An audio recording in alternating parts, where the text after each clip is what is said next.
Hey there, everyone. Welcome to Trust in the Force. I am Jedi Master Super Tim. Joining me is the most ruthless pirate this side of the occlusion zone. It's Mad Captain Vactor. How you doing today, Captain? I'm doing excellent, except for I don't remember no Atten. No one does. No one does. Thank you for joining me as always. Um, we're talking here today. 2024, it's over. Some people are happy about it. Some people are mourning. But we're talking about how it feels in terms of Star Wars because a long time ago, in a galaxy far, far away, Star Wars captured the imaginations of millions, including yourself and myself, you and me, everybody, hopefully, who's listening to this show, watching this show, wherever they are. But, for some reason in 2024, the Force feels, I don't know, ambivalent, different. It's feeling a little, maybe some people would use the word tired. I Ooh. mean, we've had divisive stories, ambitious releases, shifting priorities, and fans are kind of asking the question: has the Star Wars universe lost its way, or are we witnessing kind of a bold new chapter, a bold new direction? So today we're taking a hyperspace jump through the highs, the lows, and maybe some of the controversies to answer one burning question: is 2024 the year that broke Star Wars? Ooh. Um, and we're going to explore some of those key moments that shaped the galaxy this year, and look ahead to what the future of Star Wars might hold. Vector, here's the question: do you think 2024 broke Star Wars? We had a discussion about like the state of Star Wars earlier this year. And even after that, I still feel like 2024 was kind of like an influx year for Star Wars. It was almost like a holding pattern. Like, Mm, is it gonna be great? Is it gonna be bad? Is it like it just felt like it was just in the middle? And sure, at the end of 2024, I still feel the same way. I still feel like there's not a major movie release that we can hang our hat on and say either yes it was great or no it was bad. Like there's just nothing there specifically for us to hold on to in Star Wars right now. The like it just feels like I want a big win. I want like a huge pop culture embrace of Star Wars. I want sure. something really fantastic, but Sure. um And there was a I think Empire Magazine article that was kind of highlighting Star Wars in streaming and Star Wars on TV, where Star Wars was kind of forming this like mini universe on the smaller screen as opposed to the big screen where they've been. And there was a lot of excitement. We had come off, I think at the time, 2 seasons of The Mandalorian. We were looking forward to Ahsoka. We were looking forward to Andor, and there was like a lot of excitement brewing on the smaller screen. And now that I don't remember when that article was, but I remember the picture we had. You know, Diego Luna as Cassian, Rosario Dawson as Ahsoka, and Pedro Pascal as the Mandalorian, like all on like the same like picture. And but but there may have been a couple of years ago, may have been 2022, because what was Andor season one? Was that like 2022? I want to say that 2022. sounds about right. I'm gonna look it up real quick. Yeah, It felt like 2022. that there Yep. was a lot of excitement, especially going around Andor. Andor was the first Star Wars streaming service to be on network television. Star Wars streaming show to be on network television. They aired it on ABC. They put the first few episodes on Hulu.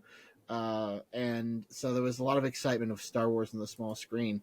But ever since then we've just had Star Wars on the small screen, and I think having Star Wars on the small screen complementing the stuff that we're getting on the big screen, I think would have been preferable. And we only had 1 year where that happened, and that was with Mandalorian season one and the Rise of Skywalker. And so, yeah, I just feel like that I like you. Star Wars is still kind of in this state of flux. It's still like kind of like I want that like, oh yeah, like Star Wars is still here. It's still back. It's not like just something that's for the nostalgia kids. And Right. but yeah, and so just going through, movies. Um, Obviously, the state of Star Wars movies have been in flux long before Rise of Skywalker. Uh, you know, where it was in theaters, and it's been 5 years since that movie. Five Dang. years. That's crazy. I mean, obviously, before The Force Awakens, it had been, 10 years since a, Star Wars live action theatrical film had graced our screens. But it just feels weird that, we're in this state where, we're getting like three, like sometimes two to, like next year, we're getting three Marvel movies in a year. And we haven't had a Star Wars movie in 5 years. And, Yeah. they've been in flux. Like, you know, Right. like like they'll, like we talked about this in our State of Star Wars thing, they'll green light a movie, based on like, hey, this person's doing great stuff. Oh no, that's not happening anymore. Oh look, this thing that's gonna happen. No, that's not happening anymore. And That's really so like the tale of the the basically where Star Wars is right now is kind of like these things might happen, maybe, but we don't know. sure, It's like they're in the background. They're and it's been this way for a while. With when Benioff and Weiss came in with their thing, Ryan Johnson's trilogy, like all these people kept coming in and out of Star Wars, Patty Jenkins thing which is on and with then Rogue off and then on Squadron, and then off. Taika Waititi's Star Wars movie, which may be happening. I don't know. Marvel Studios president Kevin Feige had a Star Wars movie he was working on. That's Yeah, not happening anymore. right. And so it's just like, is there something wrong with Star Wars that people don't want to make a movie, or there maybe the whole toxic fan base of it all, and that's a discussion for another time. Um, so it's just interesting that we're in this place with Star Wars movies when, when filmmakers, who are making, really good movies will say, yeah, I remember seeing The Empire Strikes Back, these Star Wars movies when I was a kid, and like that was the seminal cinematic experience. And really, with Star Wars, we really haven't had that, and that's unfortunate. Maybe it's time for someone else's day in the sun, but like I we think have the, yeah. Go on. Force Awakens was the last movie that there was a cultural Sure. groundswell of excitement, people wanting to like Star Wars, Star Wars, Star Wars, and we just haven't had it since The Force Awakens in movie form. I think we have had it in television with The Mandalorian. We For had sure. that same sense of, oh, everybody's talking about Baby Yoda, Baby Yoda, Baby Yoda, Grogu. And we don't have that for the most part in any other, and it's definitely not in film right now, but Right. in video games, like it's just not the same excitement level when you say Star Wars. Besides us, the people who are we make a weekly Star Wars podcast. Like we are not the people who need to get excited about Star Wars. We're Sure. we're going to be here regardless. But the people who are casual fans, people who don't know everything about Star Wars, or maybe they've just seen the movies, they haven't even watched the TV shows, they've just seen the movies. Those are the people that I want to get excited about Star Wars again. So 2024 again, it was just like it was a up and down year this year. Yeah. But yeah, like even with, you know we do have a movie coming out next year, with Mandalorian and Grogu, and I think they're looking to kind of capture that again, because like, oh well, what was the most recent thing that really excited everybody about Star Wars? It's Mandalorian. Mandalorian, was consistently, when it's on, and people are talking about it. People are paying attention to it. So I think they're hoping to capture that once again. Really, right now, that's the only confirmed Star Wars thing, that is moving forward. There has been footage shown, at D23. They showed footage from that film, so it is happening because there is footage. Like there's stuff with it. So I mean, until we see something with stuff in it, then we can kind of guarantee that that it is happening, because things like Dawn of the Jedi, which is going to be like 1,000 years before, the original trilogy, and the Ray movie are just kind of like and even Dave Filoni's movie that he's directing, it like we haven't seen any movement on that either.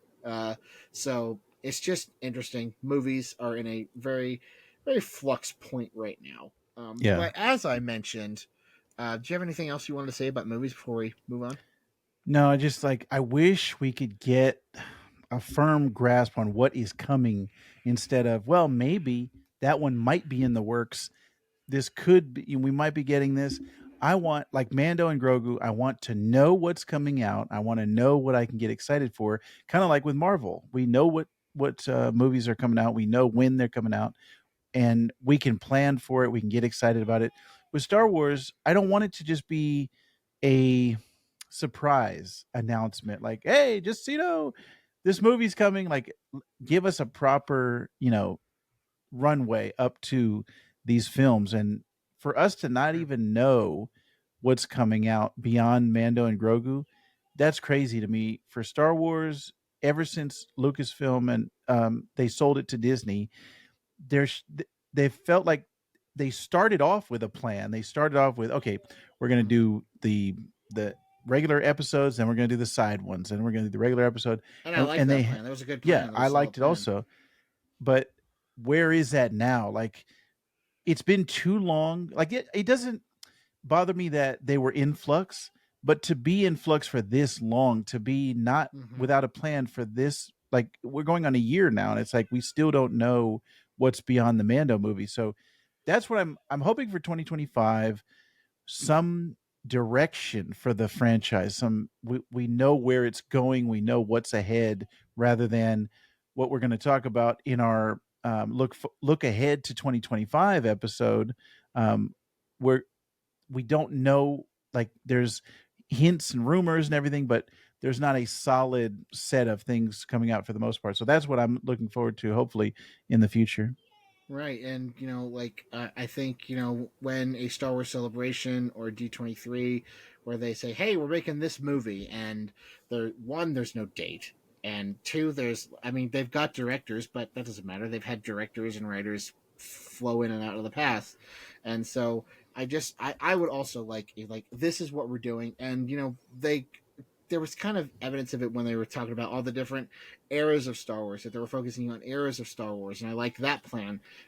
But yeah, it's just been in flux.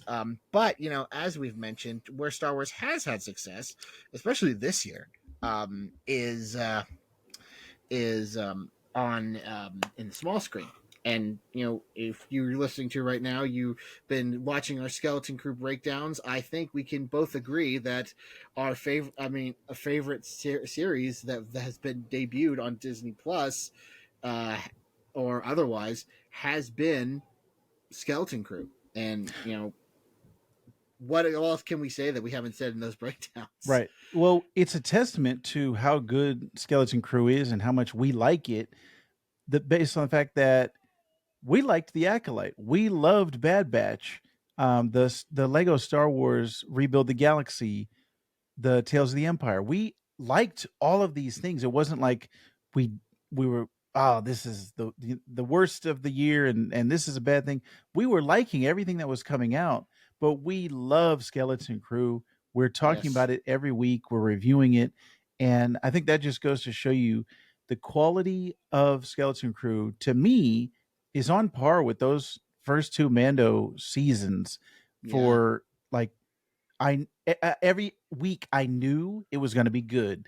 Even before it came out, I was like, "This is going to be great. I cannot wait." I'm there at midnight or 6 a.m., whatever it is. Now they've gone to the nice schedule for us, like the 6 p.m. releases. That's been But nice. That's been yeah, nice. when it was like midnight, it was like, oh, I got to go to work tomorrow, and I was putting out reviews at like little YouTube reviews at the time, and it was like, dang, I got to get up super early for Mando season 3. So it's been great having these 6 p.m. releases, but I'm right there. It's like as soon as I'm refreshing Disney Plus. Is it on? Is it on? Is Skeleton Crew? Is it on? I think this was a great year for TV overall. Like, we Yeah. really liked a lot of things, but Skeleton Crew for sure, I think, is going to be the crown jewel of 2024. Yeah, absolutely. A Skeleton Crew has been very solid overall. I mean, like you, like every time there's a new episode, apart from when there's a holiday, I'm there at 7 o'clock, which has been the past 2 weeks. Um, like I think on Christmas Eve I was like, oh yeah, I gotta watch Skeleton Crew, and New Year's Eve I just totally blindsided it completely. But yeah, like those releases have been tough on Skeleton Crew, I think, but I think it's been doing well overall. I mean, this last episode, we saw a lot of things that we had seen in featurettes, and I forgot to mention this on our review for this past episode.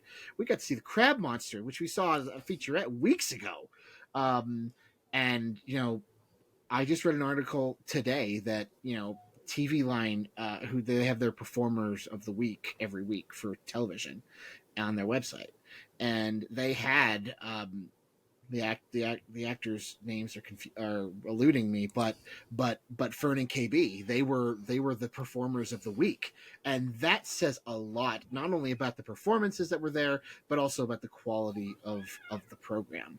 And so yeah, I think we could both agree Skeleton Crew. It's not even over yet, and we say it's the Star Wars show of the year. It's like if we still have two more episodes, including Vactor's very hotly anticipated episode 7. Uh, will it live up to his expectations? Find out next week. But what are well, besides Skeleton Crew? What was a highlight for you this year for TV?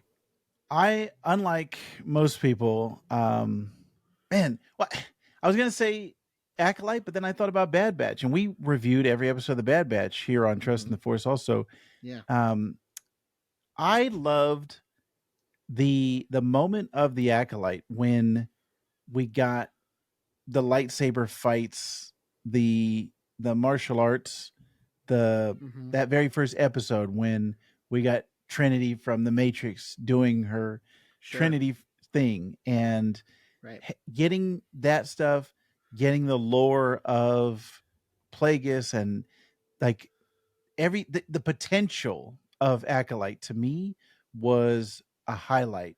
And as much Absolutely. as we liked the Bad Batch and the closing of it, like I had a really good time with Acolyte, and the like I said, the potential of it.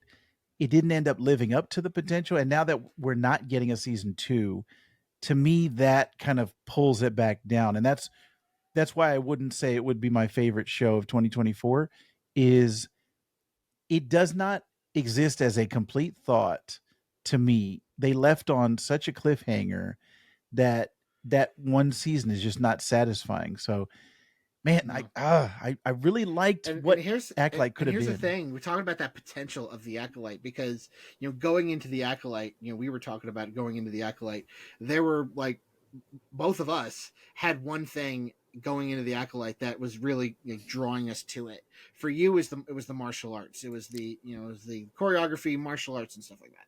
For me, it was seeing the High Republic finally on screen, an era that I'd only seen, and I've said this ad nauseum, and I'd only seen in comics, and visualized in books, and witnessing that. So seeing that kind of that aesthetic was really something that I enjoyed. Unfortunately, the storytelling in the Acolyte was something that was I left to be desired, because when you contrast the Acolyte with Skeleton Crew, we've talked about this on our Skeleton Crew reviews, is um, you contrast the mystery, because in the teaser, the opening of the first episode, we see May kill Indara, um, and we know who. It's not like, well, who killed her. It's we saw who did it, and we saw the face, and I was like, oh, it's like, is it like a double identity kind of thing? Is she like not knowing what she's doing? Oh no, it's a twin. And then we see Chimere, and Chimere is like, oh, like he knows about Sith. He's probably the stranger, and he was the stranger. Uh, um, and so a lot of these reveals didn't, like these mysteries didn't pan out because they weren't very strong. And the what happened that night 30 years ago, that is causing May to having such distress, was like so fragmented, and just wasn't very satisfying as a story. And the fact that we were starting to peel off those layers as the season wrapped up, and then and then we don't get a season 2, and I don't buy the, oh well, it just didn't justify the money, all those things. I don't buy that excuse that Disney has come out and said multiple times. um I don't buy it because, and we'll talk about this later, but the fact that there was so much acolyte publishing material that was going to be coming out after season 1, I think, kind of like they were definitely anticipating a season 2, and the fact that we didn't get one, it just was very unsatisfying to me. And like, oh, like here's the adventures of Chimere and Osha, and we're never going to get that, and that's Yeah. very, very sad. Yeah. So 100%. yeah. But yeah, Bad Batch was great too, because we got the hot button on that too. So Yes. So that check was out nice. all of our reviews of Acolyte Yes. and of the Bad Batch here on Trust in the Force. If you go into our archives somewhere around here, you'll see them. Yeah. Did you read any books Unfortunately, I did from not. I started several audiobooks, and Yeah. life happened this year, and I just kept on saying, I'll get back to it, I'll get back to it, and I never did. Oh yeah, yeah. That happened with me with Temptation of the Force. I started it and I didn't finish it. I need to do That was that one of the before. ones I started. Yep. Yeah. But I did read Eye of Darkness, and although the hardcover came out in November of the year before, the paperback came out this past year in 2024. So I'm counting it as a 2024 book. Um, but the Eye of Darkness was really good. That was the adult novel in the High Republic. And for those who have been following us here, I am a huge fan of the High Republic. I've been loving it ever since it came out. And so reading this book and it having a focus on the villain of the High Republic, Marchion Ro, and there were some twists and turns that I really enjoyed and really had me gasping at a couple points. And it was a really high point for Star Wars. And I would go back from reading the book and listening to the audiobook. And for those who are unaware, I don't know if I mentioned this, but when you listen to a Star Wars audiobook, not only do you get the story, you get sound effects, you get Nice. music, and it really feel like they really like I even the like Star that. Trek audiobooks don't do that anymore. They used Mm, to back in the 90s, but they don't do that anymore. But Star Wars has consistently done it, nice. from way back when they started doing Star Wars audiobooks to now. It's been really good. So, I yeah. think we should have a segment in the future in 2025, a Tim's Corner or Tim's Picks for novels and audiobooks to check out. So let's put a pin in that, and in the future, I think we should have that as a recurring segment on our show. All right. Okay. Uh, Yeah, you heard it here um, first. That's your heard it here first. Tim's Corner. How about comics? I mean, we're both big comic guys, so I mean, comics has always been a medium in which Star Wars has excelled, and the stories that have been going there for now 10 years Yeah, have been since solid Disney overall. took over, they have done a fantastic job of arranging talent, because the writers and the artists that have been on these Star Wars books for the Mm-hmm. last 10 years has been fantastic. Like the best people in the industry. Yeah. So the result is some of the best comics that are coming out. So I have been very pleased with everything. I'm behind right now, so I'm still playing catch up, You and but me both. everything, like, it just comes down to these are talented people creating these comics, and the result, the stories are fantastic. Yeah. What was a highlight for you this year for comics? The High Republic for sure, because like I said, I didn't read any of the novels, and then the Acolyte promised the High Republic, and I don't feel like it delivered it. So the Sure. comics for me, Yeah. actually, the comics and then Jedi Survivor had a nice High Republic tie-in, which I won't spoil, but there's a very good High Republic segment of that game, and I only experienced the High Republic through comics this year. So the main book, the High Republic, that was the one that for me stood out as my favorite. Yeah. And Kevin Scott writing that has been fantastic. The art's been great. Seeing these ships and characters represented. Yeah, I would definitely agree. I have been keeping up with High Republic comics. High Republic Adventures, I'm always behind on because those are like kind of like all ages books, and not that that's Yes. bad, but Hmm. it's just like when I have to pick what comics I'm going to read, I'm Right. like, okay, that's gonna be on the back burner for right now. Need more But the main, time. yeah, I need more time, more money. Um, and and but yeah, High Republic was a standout. The final arc of the main Star Wars title, which Dang. as we mentioned, the talent that has been pulled into these comics has been fantastic, and really the standout for me in that has been Charles Soule in these Star Wars books. Is every time he pumps out a Star Wars novel or Star Wars comic, he delivers massively, and I'm excited to see what he comes up with. He's got a couple things brewing in the new year that I'm excited about, and so Nice. yeah, and that wrap up of that era between Empire Strikes Back and Return of the Jedi has been fantastic. Mm, Um, I can't I wait. didn't play any video games. Doctor's trying to get me to, uh, but you did. So what games did Yes. you play? Which ones did you Well, like? the two big releases that we had this year were Star Wars Hunters, which is kind of like it's like a team-based battle where you have a squad and then you just face off with another squad, similar to Overwatch. It's a fun game. I spent a little bit of time on it, but not a ton. That one came out in May of this year, very close to May the 4th, actually. May the 14th was when it came out, Hmm. and they've been slowly updating it and adding new characters to that. So I actually do want to jump back into Hunters because they're releasing it on PC very Oh, shortly. It nice. first came out on the Switch and some of the consoles, but it's coming out on PC. So I'm interested to check that out. And then the big one was Star Wars Outlaws, which came out in August of this year and introduced a new protagonist, Kay Vess, a new little sidekick creature, which my son loves. Whenever I play it, he's always talking about Nix and he wants Nix to go do stuff, and you could feed Nix and do all this stuff. So that the characters for sure have been a standout on Star Wars Outlaws. She's kind of like a rogue Han Solo type, and then they have been adding to it DLC, and hopefully they will continue on this path. The reviews for it haven't been great, so I'm not confident that they're going to continue to support it. But I've been having a great time on Star Wars Outlaws. It's a very fun kind of open world sandboxy thing where we haven't had that in Star Wars because everything is pretty much like Jedi Survivor, Fallen Order, where it's like a straightforward path.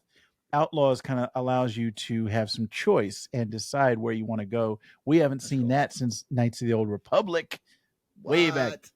So Yeah. that was this year was okay for video games. Right. Well, overall, I think 2024. Although we're still kind of in flux, and some choices were made in terms of a lot of the visual media with television and movies.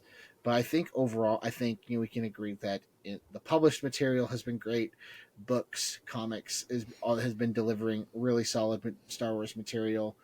Video games, all right. So I don't think 2024 is the year that broke Star Wars. I Yes, don't think Star Wars is broken. What do you and think? I agree with you, and I wish there was some way. Like I said, there was more of a breakout mainstream hit because most mainstream people think, "Oh yeah, Star Wars, that's over, that's done." From what I've been hearing, most people, Right. because there's not a big movie out, Uh because huh.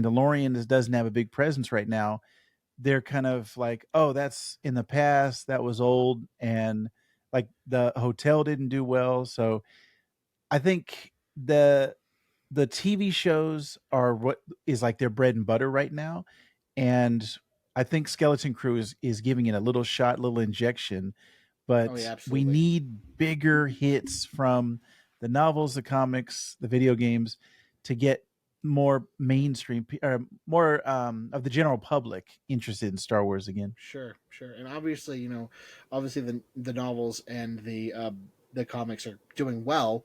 I mean, a lot of Star Wars novels are consistently on the New York Times bestseller list. So they're still doing well. But yeah, you're right. It definitely needs a movie. I mean, because even Deadpool and Wolverine can make jokes about how the MCU is at a low point right now, but at least they're still making movies. Right. And like it's still in the public consciousness because of those movies. And I think Star Wars needs that. It needs to have, because the truth of the matter is, I mean, the Disney Plus thing has been great, and I've been enjoying everything that's been on there that's Star Wars related. I think more eyes tend to zero in on a film, and because Right. more people go, even in our crazy world where theaters are kind of seem to be going the way of the dodo. um Even like a movie, I think would definitely help, and I think Yeah. Mandalorian and Grogu is definitely going to help that, I hope. Yes. But yeah, fingers crossed. So what lies ahead for 2025? Is there a chance for redemption, or is the saga facing its most challenging chapter yet? I mean, it is, but the force may be tested, but it's far from over. Thank you, Vactor, for joining me today to talk about how this year went. Uh, if you enjoyed this episode, don't forget to like and subscribe and hit that notification bell so you won't miss a single moment of our journey throughout the galaxy. Next up on Trust in the Force, we'll continue reviewing Skeleton Crew. 2 more episodes. Vactor's most anticipated episode of the season coming up the pipe, as well as the season and hopefully not series finale, because I don't know about you all out there, but we've been enjoying this ride. It's been fantastic. Every episode has been like, best episode ever. And then the next episode happens. But if that wasn't, but we'll also be looking ahead to 2025, as we've been looking back on 2024. We'll be looking ahead to 2025. But we'll also be diving deep into a weekly rewatch of Andor season 1, which I was not pleased with, but we're going to talk about it anyway, leading up to our weekly coverage of every episode of Andor season 2, which I think it's probably the most anticipated thing on Disney Plus right now. I think because season 1 was so critically and publicly well received. And so whether you're a Rebel sympathizer or just love the grit and intrigue of this series, you won't want to miss it. Stay tuned, and as always, we would be honored if you would join us. Trust only in the Force.